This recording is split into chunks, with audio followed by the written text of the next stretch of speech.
Before anything, I just want to mention that this is only a quick guide that mentions the most important aspects for new players. There is a more comprehensive guide made for the early game, and the link to it will be in the description of the video, so do go check it out. Memento Mori. I've been playing this game since its release. I've dedicated months of my life playing this game, and if I do say so myself, I got pretty decent at it. Due to recent circumstances, I've decided it might potentially be time for me to put out an early game guide for new players. At the end of the video, I will also include tips that new players should follow to prevent being given false information. If you do have any questions, feel free to comment down below or join the main Memento Mori English community Discord linked below in the description. Note, this guide is specifically for the early game. I will not be mentioning mid or late game strategies in this video. First of all, rerolling.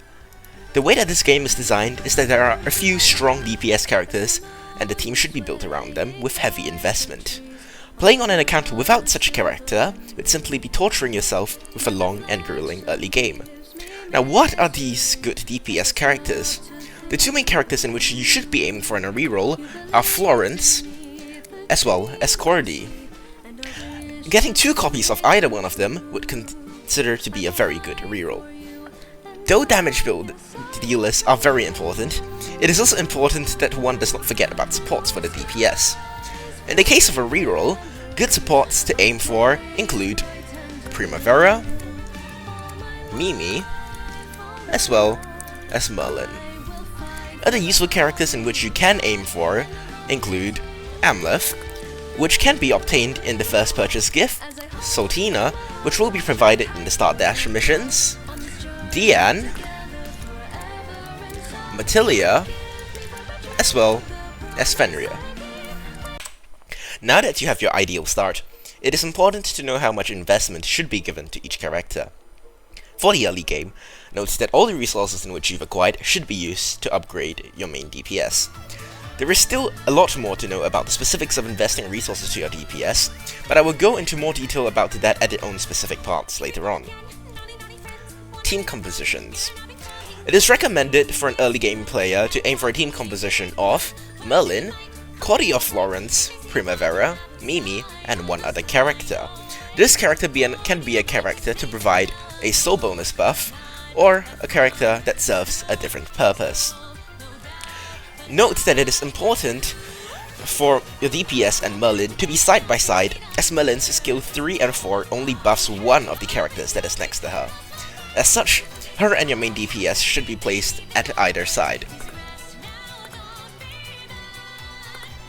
There isn't much else to it, but I will share why you might consider using a few of the characters. Mimi has a skill which gives resonance damage, which reflects damage dealt from one opponent to another. Primavera. She provides an attack buff, as well as providing a speed buff after level 120. Diane. She gives a 50% dodge chance to your carry, which is very useful when you're trying to cheese a stage. Sultina or Amleth. Sultina and Amleth are exceptionally good at tanking hits, which can increase your DPS's survivability. Matilia and Fenrir. Both of them will reduce your skill cooldowns. They are usable extremely early, but they will quickly fall off compared to the other characters until the mid to late game part, in which you get to Lunalin's weapon. Iris and Ilya. Iris gives a one-hit shield to your carry, and Ilya has a feint of 2 turns. Both of them have many uses in various stages in the early game. Leveling and awakening characters. Leveling characters before level 240 link is simple. Try to keep your DPS 40 levels above the rest of your team, and only level up 5 characters max at a time. Put the rest into level link. When you get duplicates of a character, you can awaken them into high rarities. Sometimes you will need duplicates of that character, and sometimes you can use the characters of the same soul type. When you can use any character, it will be symbolized with a generic witch in the awakening screen. Our characters are generally called fodder, since you want to use them to raise someone else's rarity. But they do have uses outside that, so just don't go feeding all of them away yet. The first awakening might happen right after you finish rerolling, if you have 2 Cordys or Florences, for example.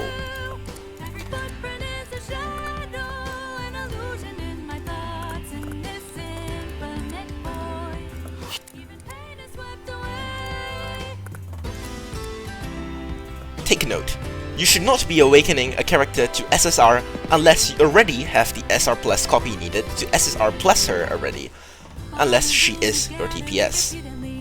Important note, do not use any characters that are base rarity SR to awaken different characters. Runes. There is the tab on the gear of your character, which allows you to equip runes. The prices for unlocking these slots are range from gold for the first slot, 20 diamonds for the second, 50 diamonds for the third, and 100 diamonds for the last in order.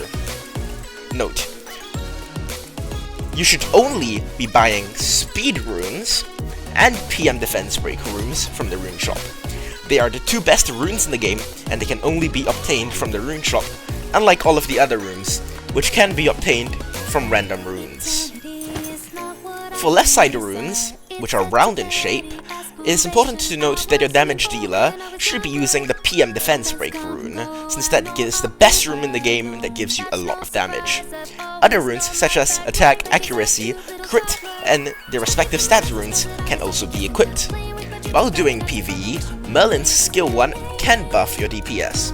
However, Merlin is extremely slow. As such, it is recommended that you give her enough speed runes to outspeed your DPS, and this is referred to as a speed tuning. For right side runes, it is not as important, and you can place any high level ones into the slots.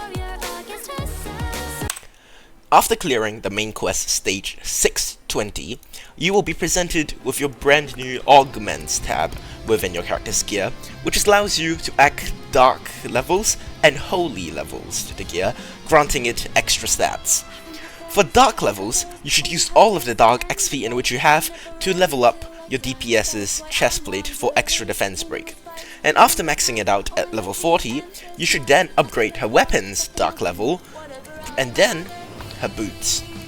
For holy levels, it is recommended to keep a rough balance between the weapon and the gloves for attack percent and crit damage boosts.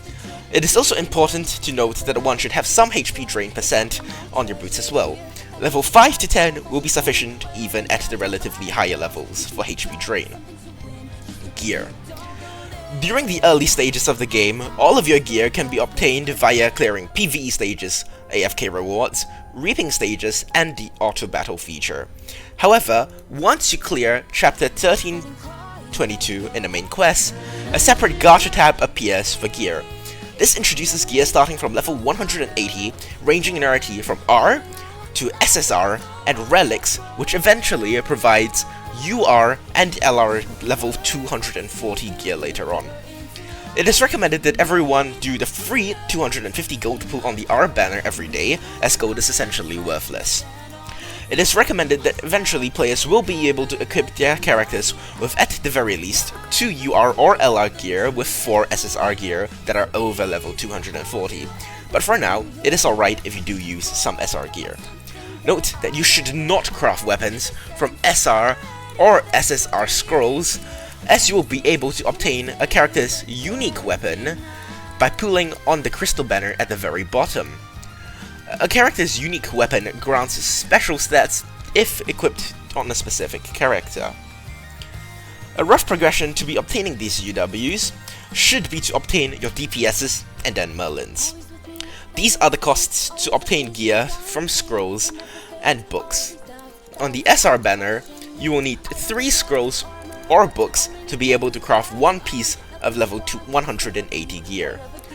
However, for the SSR Astreth scrolls, you will need 5 books or scrolls to be able to craft 1 piece of 280 gear. For the UWs, however, it would cost you 24 crystals, as you need 80 shards to craft a level 180 gear. Do check in the gear index for their each individual specific gear set effects in order to choose what gear combination is the best for you. Invocation of Chants. The Chants banner. This is a new banner that you unlock after clearing the main quest stage 1128. It allows you to choose the character in which you want to pull and costs 500 diamonds, 200 more than normal. However, it is in fact the best banner for pulling characters in the game, as it has a higher base chance and also provides an invocation of the chance chest when pooling. This chest can then provide 16 hours worth of resources for either kindling orbs or EXP orbs.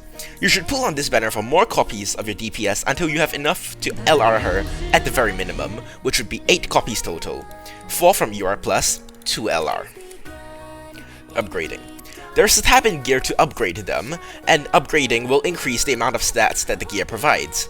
It is recommended that you max out the weapon before moving on to the boots and gloves, before moving on to her accessory if she is Florence, and then her helmet and chestplate. Reforging. Before unlocking the gear gachas, it is not recommended to reforge, as the stats obtained are so minuscule that they are negligible. However, one may decide to reforge after obtaining gear from the gear gacha.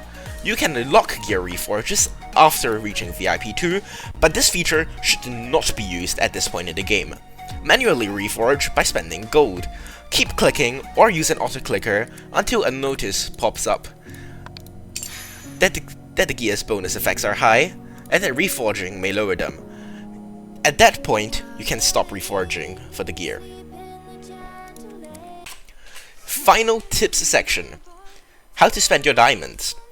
It is recommended that you save up as many diamonds as possible before unlocking the chance banner at 1128, and then spending those diamonds to pull for more copies of your DPS. You can also take for this chance to invoke any of the supports that you do not have yet, such as Primavera or Mimi, etc. Note, do not pull for any of the cave characters that can be bought in the cave shop, unless your main DPS is Cordy and you are in dire need of more copies of her. Do remember to leave some diamonds for invoking gear later on as well. Lastly, ending of this video, do not trust any tier lists that simply puts characters into tiers and does not elaborate. Note that there is no definitive tier list for this game. There's simply too many aspects for this game to take into consideration. Is it a tier list for PvP Arena, or PvP Guild War, PvE Main Quest, PvE Normal Tower, or PvE Elemental Tower? Is it a tier list for early, mid, or late game? Is it an S, A, or B rank as a DPS, a support, or any other role? Is it a character that's already good at a low rarity, or is it a character that's only good at a high rarity and maxed out? If you really need help, as said before, join the Discord linked in the description below and ask for help. There are many people who would be more than happy to help you out. Thanks for watching.